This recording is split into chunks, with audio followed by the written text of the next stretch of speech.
발표할 내용은 이온기관 섬유의 제조와 응용입니다. 이온기관 섬유에 관한 인트로덕션하고 여기에 관련해서 두 가지 PD하고 PPD를 가지고 또 그 제법, 응용, 또 장차 어떤 이것을 가지고 응용할 수 있는가에 대해서 말씀드리겠습니다. 먼저 이온기관 파이버라는 것은 우리가 알고 있는 이온기관 수지하고 약간 형태만 다른 것으로서 응용에는 많은 비슷한 점이 많이 있습니다. 그 중에서 이것을 보면은 파이버로서 펑셔널 도움을 가지고 있어서 효과적인 그런 이온기관 능력을 갖고 있습니다. 이것을 보면은 이런 모습과 밀집코를 만들 수도 있고 부직코를 만들 수 있고 필터도 사용할 수 있는 그런 텍스타일 같은 특성을 가지고 있습니다. 또 여기에는 이온기관 성능이 가지고 있고 또 찬물을 할 수 있고 또 이것을 이용하여서 산화나 또는 환원 또는 충매로서 사용할 수 있습니다. 그리고 또 이것은 섬유이기 때문에 5에서 50마이크로까지 가는 실로 만들어서 사용할 수 있습니다. 그리고 이건 두께가 일정하기 때문에 이온기관 그런 공정상 굉장히 빠른 속도와 효율을 가지고 있습니다. 그래서 크로마토그래피에 사용하는 마이크로 스프레이라는 한 이온기관 수지하고 이렇게 견줄 수 있는 그런 특성을 가지고 있습니다. 이 이온기관 섬유를 보면은 지금까지 있었던 것과는 다른 새로운 기술로서 만들어진 소재로서 기체나 액체의 미세한 정화나 또는 정제에 탁월한 기능을 가지고 있습니다. 특히 섬유이기 때문에 인자 강도를 가지고 있고 고농도의 작용기를 가지고 있고 또 그 속에 여러 가지 이온기관 펑셔널 그룹을 가질 수 있기 때문에 지금까지 있었던 것과 전혀 다른 그런 특성을 나타낼 수 있는 그런 장점이 있습니다. 이온기관 섬유의 특성을 크게 이온기관 수지하고 비교해서 볼 때 불순물이나 이런 이온에 대한 흡착 속도가 보통 5배에서 20배 정도 또는 100배까지도 수지에 비해서 훨씬 높습니다. 그리고 압력 손실은 특히 기체에 대해서는 10배 이상 작은 것이 특성입니다. 그래서 이온기관 수지는 공기정화에는 사용하기가 굉장히 어려웠었는데 이것은 사용할 수 있는 그런 장점이 있습니다. 이온기관 섬유의 용도는 일반 이온기관 수지로 사용하는 그런 부분에 다 사용할 수 있고 또 거기에 덧붙여서 공기 중에 있는 이온들을 흡착하고 탈착하는 이런 데도 쓸 수 있기 때문에 용도가 더 넓다고 볼 수 있습니다. 이온기관 섬을 만드는 매트릭스가 뭔가에 따라서 크게 두 가지로 나눌 수가 있는데요. 하나는 PP 베이스고 하나는 이제 폴리아크릴릭 베이스입니다. 먼저 PP 베이스 이온기관 파이버는 PP에다가 라디에이션을 시킨 다음에 스타일린이나 아니면 스타일린 디빌 벤젠을 그라우팅 한 다음에 여기다가 케미컬 처리를 하여서 만든 것입니다. 그래서 일반적인 스타일린 디빌 벤젠 폴리머 요거하고 같은 그런 캠프 컨버전을 가지고 있고요. 또 이것은 여러 가지 형태의 이온기관 성능을 갖는 파이버를 만들 수 있습니다. 그래서 설소닉 브록을 만들 수 있고 사옥실릭 또는 포스포닉 기드 이런 양이온기관 수지를 만들 수 있고요. 또는 음이온기관 강음이온기관 또는 약음이온기관 파이버를 만들 수 있습니다. PP 베이스를 하고 있는 저희 업체에서 가지고 있는 세 가지 형태의 이온기관 파이버입니다. K1은 강산성 양이온 파이버인데 이것은 이제 설선기를 가지고 있고 이온기관 흡착력이 2.5에서 4.0까지. 근데 4.0까지 높이면은 섬유의 특성이 좀 약해지기 때문에 좀 그런 문제가 있습니다. 그 다음에 K4는 COH기를 갖는 그런 약산성 양이온기관. A1은 음이온기관 강음이온기관 파이버입니다. 이것도 마찬가지로 이온기관 능력이 커지면 좀 파이버의 특성이 떨어지는 그런 문제가 있습니다. 다음. 이것은 폴리아크릴릭 베이스를 한 이온기관 파이버로서 마찬가지로 이온 카복실 카복실릭 산성 이온교환 파이버가 있고, 그 다음에 아미노 카복실릭 폴리 암폴라 양이온하고 음이온 동시에 갖는 그런 섬유가 있고, 그 다음에 스트롱 베이스, 그 다음에 킬레이팅 그런 이온교환 파이버가 있습니다. 이것을 여러 가지 지금 여기 보면 K1, K4, A6 이렇게 여러 가지가 있는데요. K2는 그 인산 그 작용기를 갖는 그런 그 강산성에 속하는 이온교환 파이버고요. 그 다음에 K4는 그 COH기가 줄이면서 또 음이온교환 성능도 가지고 있습니다. 그 다음에 A6는 그 염기성 이온교환 소이고요. AK22는 이것은 COH기보다는 그 음이온교환 성능이 훨씬 더 큰 그런 특성을 가지고 있습니다. X1은 킬레이트 이온교환 섬유입니다. 이거 제법을 보면은 PP 베이스 그 세 가지하고 또 폴리아크릴 베이스 그 5가지에 대해서 그 다음에서 간단하게 설명을 드리겠습니다.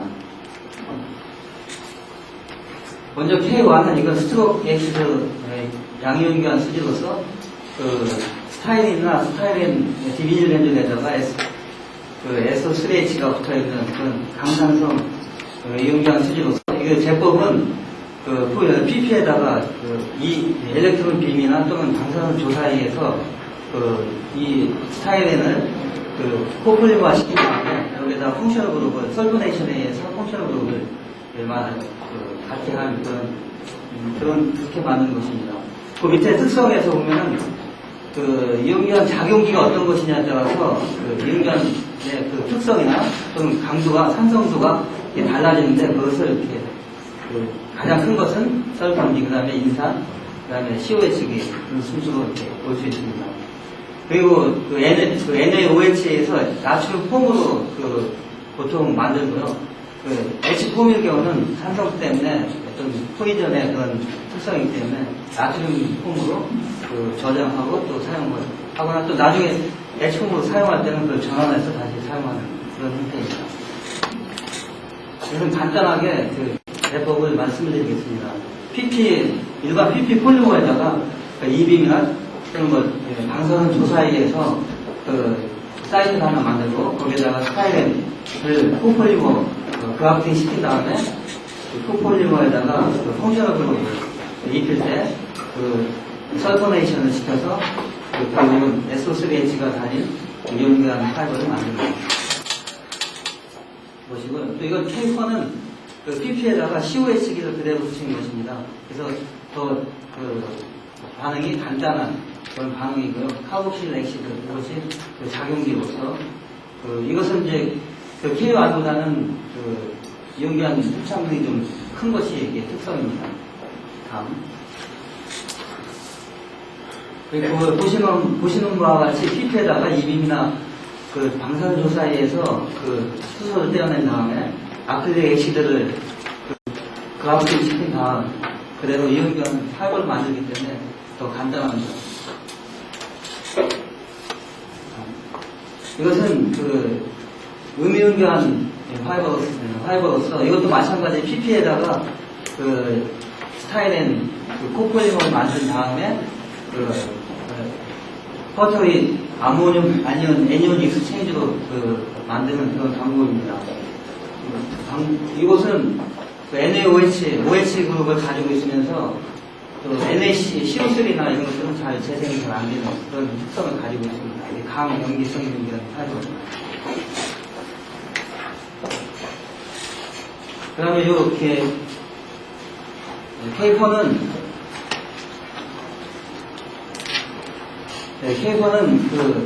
아크릴릭 베이스로서 제법은 이건 산성 이온교환 파이버로서 제품은 폴리아크릴 리티드에다가 메타필레이트하고 이타코닉 엑시드를 코폴리머에서 만든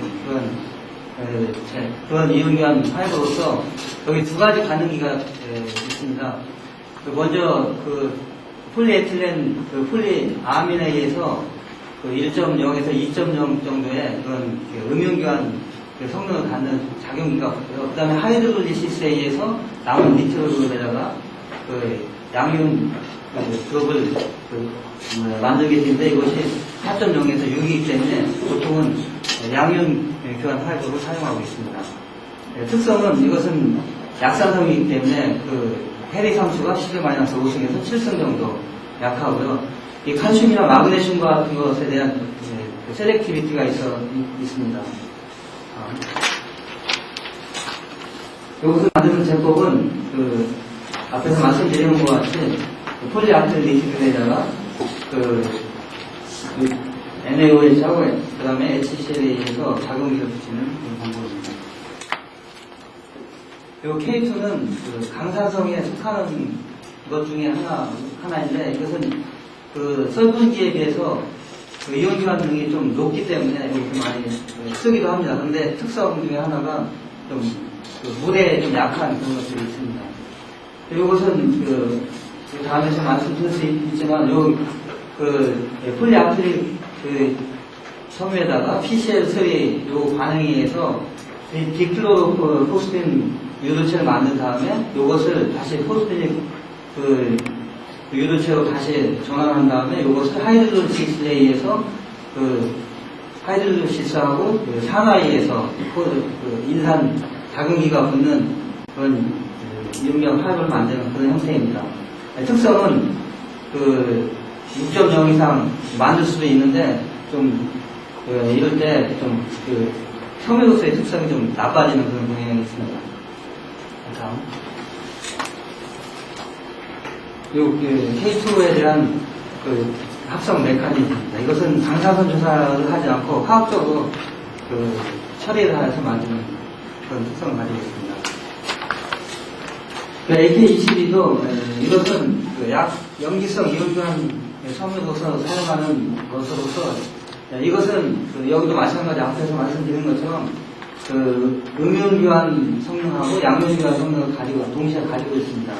그러면은 음이온교환 성능이 3.5에서 6.0 정도, 또 하이드로시스에서 1.0 정도의 그런 양이온교환 성능을 가진 그런 이온교환 사용입니다. 이것도 6.0 이상의 높은 이온교환 능력을 갖게 만들 수 있고요.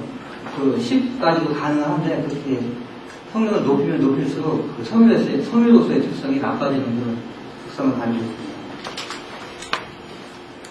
이것이 AK22를 만드는 메커니즘입니다.